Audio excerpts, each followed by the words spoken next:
नमस्कार। आज मंत्रिपरिषद में 36 एजेंडों पे निर्णय हुआ। सर्वप्रथम जो सबसे महत्वपूर्ण एजेंडा जिस पर निर्णय हुआ वह है बिहार खरीद अधिमानता नीति 2024, बिहार परचेज प्रेफरेंस पॉलिसी 2024 की स्वीकृति है। इस पॉलिसी के अंतर्गत जो बिहार में उत्पादन किए जाने वाले कंपनियां हैं, सर्विस प्रोवाइडर्स हैं, उनको प्रोक्योरमेंट और सप्लाई में अधिमानता देने का निर्णय सरकार ने लिया है। इस नीति के अंतर्गत यदि जो बिहार की कंपनियां हैं, यदि L1 जो न्यूनतम दर में से 15% के मार्जिन में अगर बिड करती हैं, तो ये निर्णय हुआ है कि जो L1 रेट पे उन्हें 25% का ऑर्डर दिया जाए।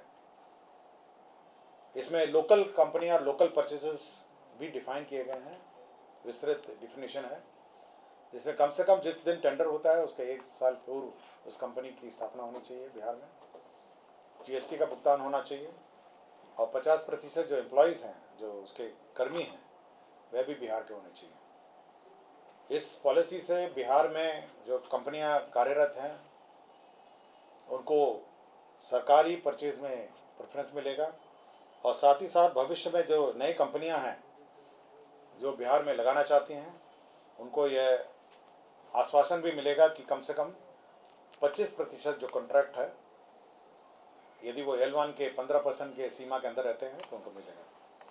दूसरा है, यदि कोई कंस्ट्रक्शन है, वर्क है, कोई वर्क्स है, उसमें भी चिन्हित जो सामग्रियां हैं उसका कम से कम 20% बिहार की कंपनियों से खरीदना होगा। जैसे कोई बिल्डिंग बना रहा हो तो उसमें बल्ब है, स्विच है, वायरिंग है, अन्य जो फर्नीचर सामग्री है, यदि कंस्ट्रक्शन का भी काम होगा तो 20% जो सामग्रियां हैं वो बिहार की कंपनियों से खरीदा जाना होगा।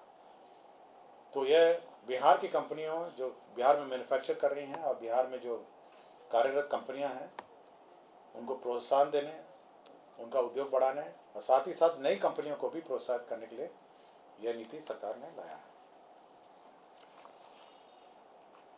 दूसरा एक एजेंडा है, यह संजय गांधी जैविक उद्यान है, आपके पटना जू जिसका कहा जाता है।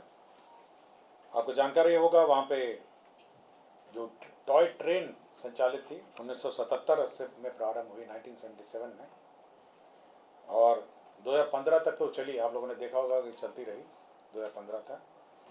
अब उसको पुनर्जीवित करने का निर्णय लिया है। ये करीब 3.7 किलोमीटर का रेल की जर्नी होगी जू के अंदर, और ये भारतीय रेल का दानापुर रेल मंडल जो पूर्वी मध्य रेल है वो इसका निर्माण कराएगा और इस पर खर्च होगा 9 करोड़ 88 लाख रुपए। रेल मंत्रालय को जो दानापुर रेल मंडल पूर्वी मध्य रेलवे है उसके माध्यम से कराया जाएगा। तो इसके बाद पश्चात बनने के पश्चात इसमें जो टॉय ट्रेन है वो चल सकेगी। इसमें 4 कोचेज़ होंगे और इसका नए ट्रैक और स्लीपर बिछाए जाएंगे और बच्चों के लिए जो ट्रेन सुविधा थी जू में, पटना जू में शिशु रेल जो है वो पुनः चालू हो सकेगी। पर्यटन विभाग का एक प्रस्ताव था जिसमें बिहार राज्य अंतर्गत पर्यटकों की सुविधा हेतु मुख्यमंत्री home stay bed and breakfast प्रोत्साहन योजना 2024 की स्वीकृति दी गई। आपको जानकारी होगी जब आप अन्य राज्यों में जाते होंगे तो लोग अपने घरों में भी गेस्ट हाउस बनाए हुए हैं। उसी तर्ज पर बिहार में भी विभिन्न शहरों में जहाँ पे भी टूरिस्ट प्लेस हैं वहाँ पे home stay bed and breakfast व्यवस्था विभिन्न आवास घरों में कायम करने हेतु बिहार में भी यह सुविधा होगी। इनके एक रजिस्ट्रेशन की प्रक्रिया है कि कैसे रजिस्टर करेंगे, कैसे वेबसाइट में यह उपलब्ध होगा, क्या क्या सुविधाएं इनको देनी पड़ेंगी। कम से कम इनके पास, प्रोमोटर के पास बेड्स होंगे और साथ ही साथ सरकार जो मापदंड है जो निर्धारित की है उसको पूर्ण करने पर जो ऋण लेंगे उसका 2.5 लाख रुपए जो ऋण का इंटरेस्ट है वो सरकार रिम्बर्स करेगी। तो ये एक महत्वपूर्ण योजना है जिसमें आप जो भी हमारे घर हैं, जो आवासीय घर हैं टूरिस्ट प्लेसेस के पास, जिसमें जिनका 1 कमरे से या अधिकतम 6 कमरे होगा, जिसमें 2 बेड से लेके 12 बेड होंगे, मतलब कम से कम आपसे एक कमरे से 6 कमरे होने चाहिए, और 2 बेड से लेके 12 बेड होना चाहिए। आपको ब्रेकफास्ट की सुविधा होगी, बेड की सुविधा देनी होगी, और इसका निबंधन होगा ताकि टूरिस्ट को ये पता चले कि कहाँ बेड एंड ब्रेकफास्ट व्यवस्था संचालित है। और सरकार से यदि मान्यता प्राप्त होगी तो उसका महत्वपूर्ण और उसका जो कॉन्फिडेंस है टूरिस्ट का वो बढ़ जाएगा, और वो बेड एंड ब्रेकफास्ट स्कीम में आप भाग लेंगे तो वो अप्लाई करेगा। टूरिस्ट कोई भी आएगा वेबसाइट से अपना बुक करेगा और आ जाएगा।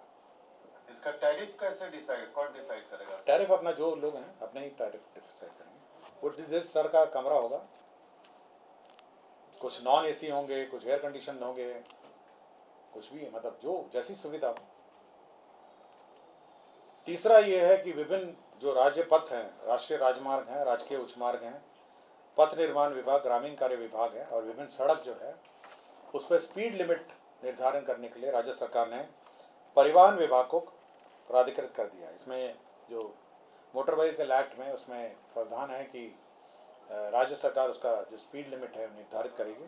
राष्ट्रीय राजमार्ग, राष्ट्रीय उच्च मार्ग, पथ निर्माण विभाग, ग्रामीण कार्य विभाग। तो राज्य सरकार ने स्पीड लिमिट निर्धारण के लिए एक ट्रांसपोर्ट विभाग को प्राधिकृत किया है, और साथ ही साथ एक कमेटी भी गठन की है जो प्रधान सचिव, सचिव परिवहन विभाग की अध्यक्षता में है, और इसमें एडीजी ट्रैफिक और अन्य लोग हैं, और स्पीड लिमिट विभिन्न सड़कों पर निर्धारित की जाएगी, और जिससे एक्सीडेंट को रोका जा सके। और यदि स्पीड लिमिट अगर आप एक्सीड करते हैं स्पीड लिमिट पर तो आपको फाइन लगेगा। ये बढ़ाया जाएगा कुछ रोडों पे, कुछ पे, क्योंकि बिहार में तो ऑलरेडी नेशनल हाईवे में स्पीड लिमिट कम नहीं, है। जैसे बहुत सारा है आपका, जैसे अटल पथ में एक्सीडेंट बहुत होता है, ये काफ़ी चिंता का विषय है कि लगातार रफ्तार बढ़ाते हैं। तो और बहुत सारी है, आपका गंगा पथ है, अटल पथ है, इन सब पर, और अन्य सभी मार्ग हैं, बहुत सारे मार्ग हैं जहाँ पे स्पीड लिमिट निर्धारित नहीं है। तो इन सभी का स्पीड निर्धारण ये विभाग करेगी ताकि स्पीड लिमिट में लोग चलें। ये तो ऑलरेडी कैबिनेट निर्णय है, अब तो कैबिनेट ने कमेटी का भी गठन कर दिया है, तो कमेटी अपना निर्णय लेगी और नोटिफाई कर देगी। एक खान एवं भूतत्व विभाग का है, इसमें जो खनन, लघु खनिज के जो अवैध खनन होते थे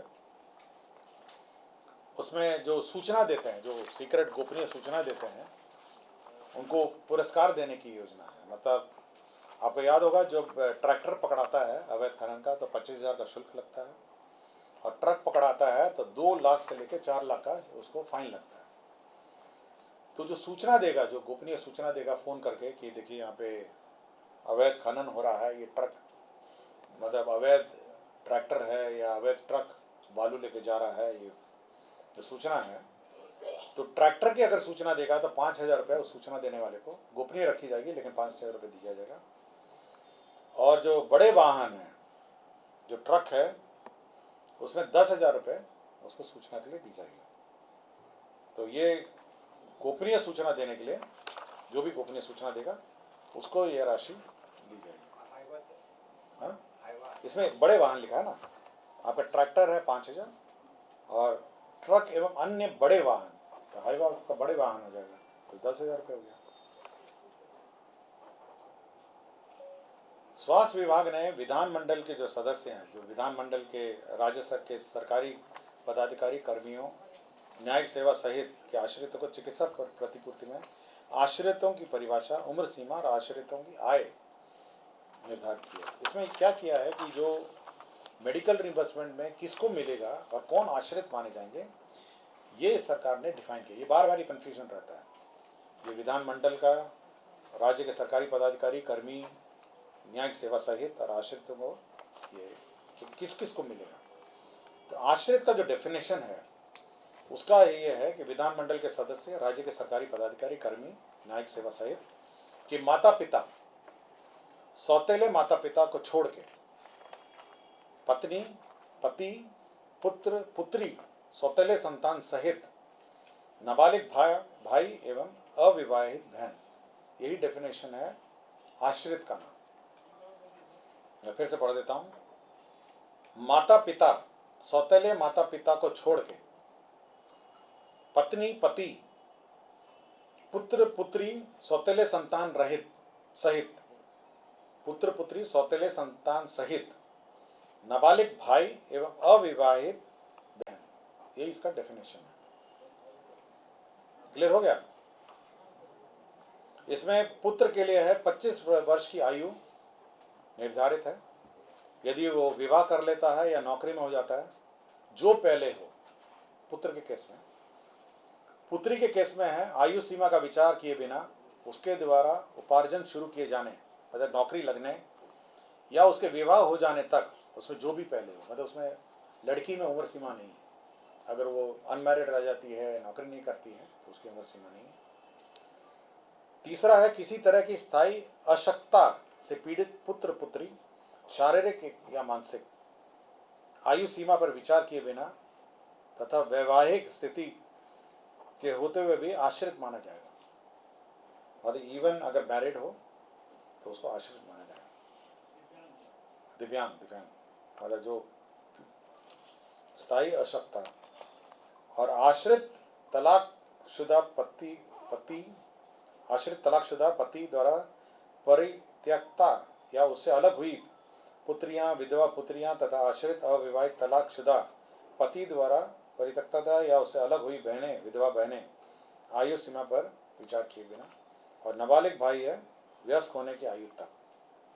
और आय जो है, मासिक आय जो डिफाइन की है वो है 9,000 रुपये प्लस महंगाई भत्ता से कम है, वही सरकारी कर्मी का पर आश्रित माने जाएंगे। वो इनकम भी है, कौन आश्रित है, ये डिफाइंड है। मुख्यमंत्री ग्राम परिवहन योजना, आपको याद होगा कि इसमें जो मुख्यमंत्री ग्राम परिवहन योजना सभी ग्राम पंचायतों में परिवहन सुविधा उपलब्ध कराने के लिए योजना थी। इसको फिर 2025-26 के लिए एक्सटेंड कर दिया है। इसका लक्ष्य जो है, शेष लक्ष्य 12,500 और जो बची हुई राशि है उसका व्यय करने के लिए भी स्वीकृति दी है। तो ये मुख्यमंत्री परिवहन योजना जो है ये इस साल भी एक्सटेंडेड है। ग्रामीण क्षेत्र में पंचायती राज विभाग के नियंत्रणाधीन जो 58,003 ग्रामीण वार्डों में निर्मित 70,157 जल आपूर्ति योजना है। आपको याद होगा कि राज्य सरकार ने जो पंचायत द्वारा निर्मित जलापूर्ति योजनाएं थी उसको पीएचईडी को ट्रांसफर कर दिया था। आपको याद होगा ये जितने पहले 2 भाग में बने थे जलापूर्ति योजना, एक पीएचईडी बनाया था और एक ग्रामीण जो पंचायती राज विभाग और पंचायती राज संस्थाओं के माध्यम से बना था। तो अब सारे जितने भी पेयजल योजनाएं हैं ग्रामीण, अब उसका संचालन जो है लोक स्वास्थ्य अभियंत्रण विभाग के अधीन आ गया। तो जो पंचायती राज से जो गए थे, पीएचडी का तो अपना मेंटेनेंस और रिपेयर की व्यवस्था थी, लेकिन जो पंचायत की जो योजनाएं हैं उसका मरम्मती और उसका मेंटेनेंस अब पीएचडी करेगी। और इसी के लिए 1,08,372 रुपये प्रति यूनिट होगा जो रिपेयर का कॉस्ट है, और 3,611 करोड़ 45,33,000 रुपये इस पर व्यय होगा, मतलब वार्षिक व्यय है। और ये कुल 70,157 योजनाएं हैं। तो ये इसमें जो स्टेट फाइनेंस की राशि भी है, इसमें सेंट्रल जो भारत सरकार जो पंचायती राज संस्थाओं को जो फाइनेंस कमीशन में राशि है वो भी है, और इसके अतिरिक्त जो राशि बच जाएगी वो राज्य सरकार देगी। तो प्रत्येक यूनिट में 1,08,372 रुपये, हाँ, प्रति वर्ष, एवरी ईयर 1,08,372 रुपीज़ का व्यय होगा। और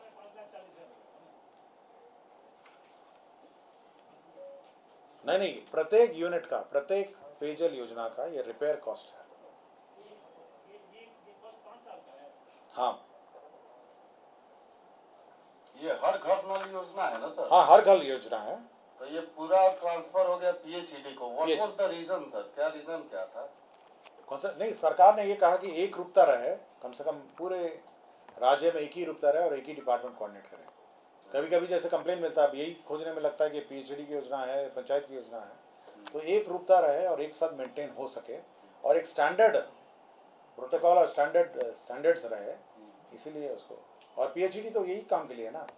राज्य सरकार ने ये जो पीएचडी डिपार्टमेंट है उसका काम ही है पेयजल आपूर्ति ये योजनाओं को कार्यान्वयन। क्योंकि सीएम इस पे बड़ा अपना ये मतलब ना खुशी जाहिर किए थे हर घर ये नल जहाँ तक मेरी जानकारी है कैबिनेट के ब्रीफिंग में ये है कि एकरूपता लाने के लिए, क्योंकि पीएचडी को मिल गए हैं पंचायत की योजना, इसलिए उसको रिपेयर करने की जो प्रोटोकॉल है, फंडिंग सिस्टम है, उसको मैंने आपको बताया। यूनिफॉर्मिटी रहे। फाइनेंस कमीशन के ग्रांट भी इसमें इंक्लूडेड है, केंद्र फाइनेंस कमीशन के भी ग्रांटेड इसमें इंक्लूडेड है, फिर राज्य सरकार भी ग्रांट इंक्लूड है। इसमें बिजली कौन भुगतान करेगा यह भी अंकित है।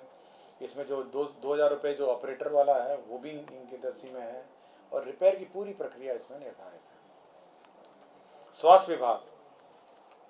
स्वास्थ्य विभाग में जो बीटा थैलेसीमिया मेजर है का निरोधात्मक उपचार, क्यूरेटिव ट्रीटमेंट, जो थैलेसीमिया के पेशेंट्स हैं उसको ट्रीटमेंट के लिए सरकार ने एक योजना लाई है।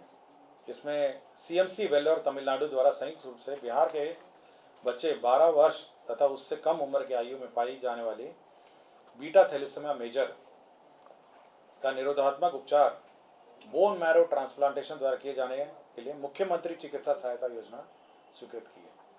तो आपको याद होगा थैलेसीमिया में जो बोन मैरो ट्रांसप्लांट होता है, यह किया जाने का जो योजना है ये मुख्यमंत्री बाल थैलेसीमिया योजना के नाम से ये कार्यान्वित होगा, और ये पूरे देश में ये पहली सरकार, बिहार सरकार, राज्य सरकार की योजना है जहाँ थैलेसीमिया पेशेंट्स को भी फाइनेंशियल असिस्टेंस के माध्यम से इनका ट्रीटमेंट होगा।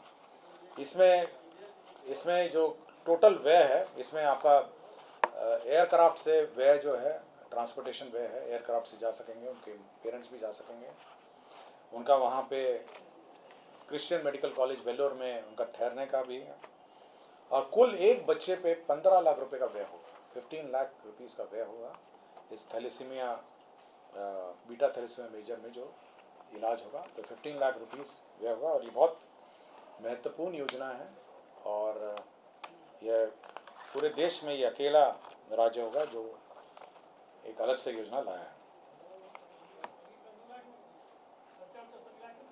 15 लाख, हाँ पूरा 15 लाख, 15 लाख रुपीज़ के आसपास का ट्रीटमेंट है, जाने का, रहने का।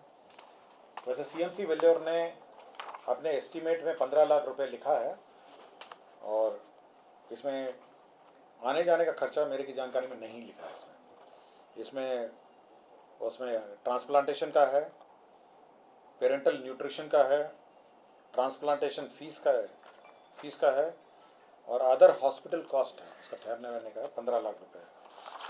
तो संभवतः जो कॉस्ट ऑफ ट्रांसपोर्टेशन है वो अलग से पेमेंट होगा, आने जाने का और आने जाने का। ऊर्जा विभाग ने 3 मेजर स्कीम्स सैंक्शन करवाए हैं। एक तो Bihar state power transmission company limited के क्षेत्राधीन कार्यरत ग्रिड सबस्टेशन है, 132/33 ग्रिड सबस्टेशन है, ये कुल 10 हैं, और 50 MVA के और 5 अदद 80 MVA के। तो 10 ग्रिड सबस्टेशन है 50 MVA के, और 5 हैं 80 MVA के। जगह अगर मैं पढ़ देता हूँ, जो 50 मेगावाट एम्पेयर है वो है बोध गया, गो, सिमरी बख्तियारपुर, तारापुर, टेहटा, शाहपुर पटोरी, मझोल, रामनगर, बांका पुराना एवं चकिया। और 5 अदद जो 80 MVA के ट्रांसफार्मर्स हैं वो है हाजीपुर पुराना, पूर्णिया, डुमरांव, सीवान पुराना एवं मुजफ्फरपुर। तो ये एक महत्वपूर्ण योजना है आपके ट्रांसफार्मर लगने का। दूसरा है कि Bihar state power transmission company के अंतर्गत 5 अदद 132 kVA का संरचना लाइनों का नवीकरण और आधुनिकीकरण और रिकंडक्टरिंग होना है। तो रिकंडक्टरिंग ऑफ ओल्ड लाइन्स है, जिसमें 254 करोड़ 71 लाख रुपए व्यय होंगे। Bihar state power transmission company में 12 अदद 132 kVA संरचना लाइन है। तो डबल सर्किट जो होता है, 2 तरह से बिजली आती है, उसका रिकंडक्टरिंग है 12 संख्या में 147.73 करोड़ का है। विज्ञान एवं प्रौद्योगिकी विभाग का प्रस्ताव था, जमुई जिला में 300 बेड का बालक छात्रावास, एक बालिका छात्रावास भी है 250 बेड का, प्राध्यापक गेस्ट हाउस, प्राध्यापक, सह प्राध्यापक और 500 क्षमता का ऑडिटोरियम है। कुल 72 करोड़ 61 लाख रुपए, 14,000 रुपये। इंजीनियरिंग कॉलेज का है। इंजीनियरिंग कॉलेज में आपके हॉस्टल्स, गर्ल्स हॉस्टल्स, आपके स्टाफ के फ्लैट और ऑडिटोरियम का निर्माण है। बिहार राज्य फिल्म विकास निगम है, फिल्म डेवलपमेंट कॉरपोरेशन है।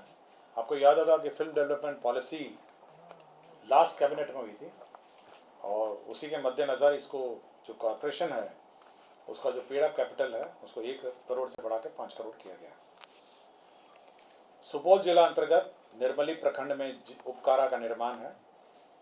39 करोड़ 43 लाख 35 हजार रुपये मात्र स्वीकृत है। इसमें सुपौल जिला अंतर्गत निर्मली अनुमंडल में उपकारा का निर्माण होगा। पाटलिपुत्रा स्टेडियम के बगल में आपने ज़मीन देखी होगी, आपके स्टेडियम के बगल में जब जाते होंगे तो ज़मीन देखी होगी, तो 1.6 एकड़ है। तो ये जो अनयूटिलाइज्ड है जो ज़मीन है 48 करोड़ की राशि हाउसिंग बोर्ड को देके अब ये खेल विभाग ने इसको टेक ओवर कर लिया है। तो देखा होगा आपने पाटलिपुत्रा के बगल में बड़ी सी प्लॉट है स्टेडियम के बगल में, तो ज़मीन को हाउसिंग बोर्ड के ज़मीन को खेल विभाग ने अपने अंडर ले लिया।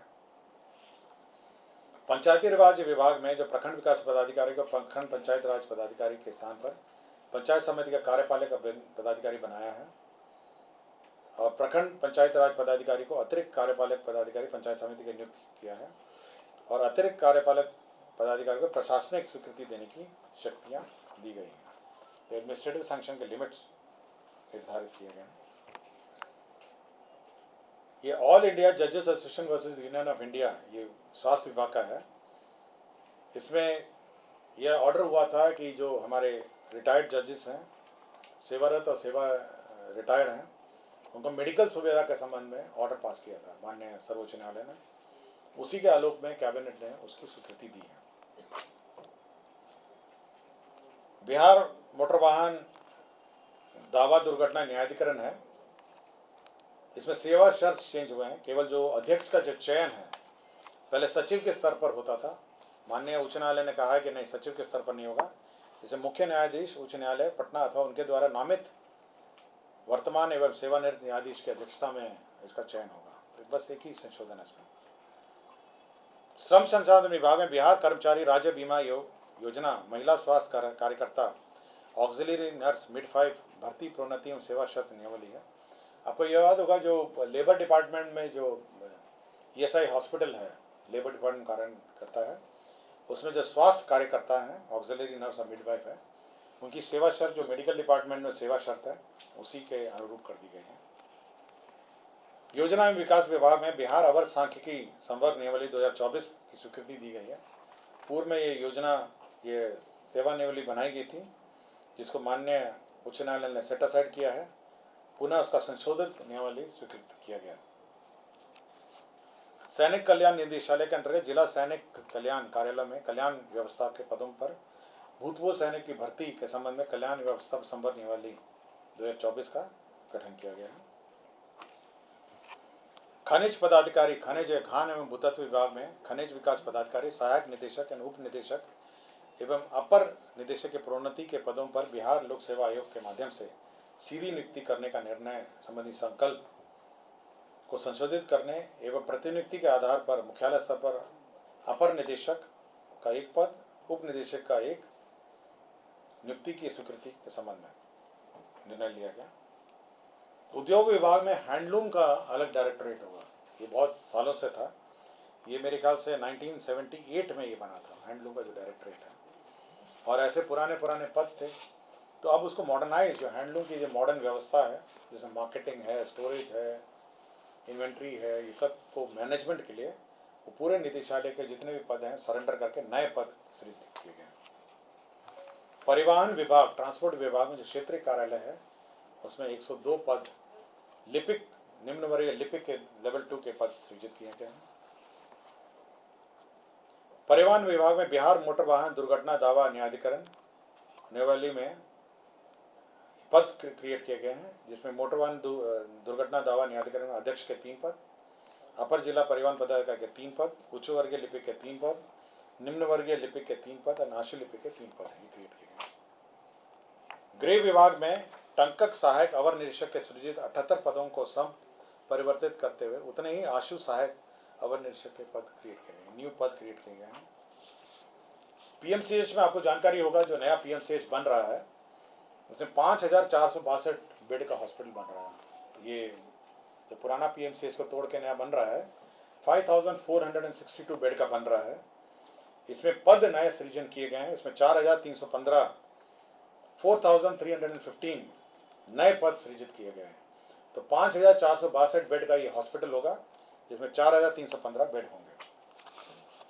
अब ये डिसमिस्ड डॉक्टर की सूची है। डॉक्टर संजय कुमार है, चिकित्सा पदाधिकारी, सदर अस्पताल औरंगाबाद। ये 1/7/2016 से लापता थे। डॉक्टर संतोष कुमार, चिकित्सा पदाधिकारी, अतिरिक्त प्राथमिक स्वास्थ्य केंद्र ताराबड़ी अररिया, ये 14/9/2020 से लापता थे। डॉक्टर अकबर मसाहिदी, सामान्य चिकित्सा पदाधिकारी, ये चिरैया बरियारपुर बेगूसराय, 2/11/2017 से लापता थे। डॉक्टर गुप्ता सुषमा संजय, चिकित्सा पदाधिकारी, प्राथमिक स्वास्थ्य केंद्र अहमदाबाद कटिहार, 18/10/2019 से लापता थे। इन सबको डिसमिस कर दिया गया है। और डॉक्टर नौशाद अली हैं, तत्कालीन प्रभारी चिकित्सा पदाधिकारी, प्राथमिक स्वास्थ्य केंद्र धनियामा पटना। इन्होंने कार्यालय में जो चिकित्सा पदाधिकारी कर्मियों के भविष्य निधि एवं अन्य मदों से राशि की निकासी कर भुगतान नहीं करने, वित्तीय कार्य में शिथिलता बरते हैं, इनको भी बर्खास्त कर दिया गया है। और राज्य में जो वैट में जो डीजल और पेट्रोल के जो रिटर्न्स फाइल करने हैं उसको सरल कर दिया गया है। और अब डीजल और पेट्रोल के जो रिटर्न्स हैं वो सरल रूप से फाइल किए जा सकेंगे। मैं डिटेल्स आपको उपलब्ध करा दूंगा। और पटना में पाटलिपुत्रा विश्वविद्यालय college of commerce Rajendra Nagar में मेट्रो के लिए ज़मीन, शिक्षा विभाग की ज़मीन थी, उसको मेट्रो के लिए स्थानांतरित किया गया है। धन्यवाद। 36 एजेंडा थे। धन्यवाद।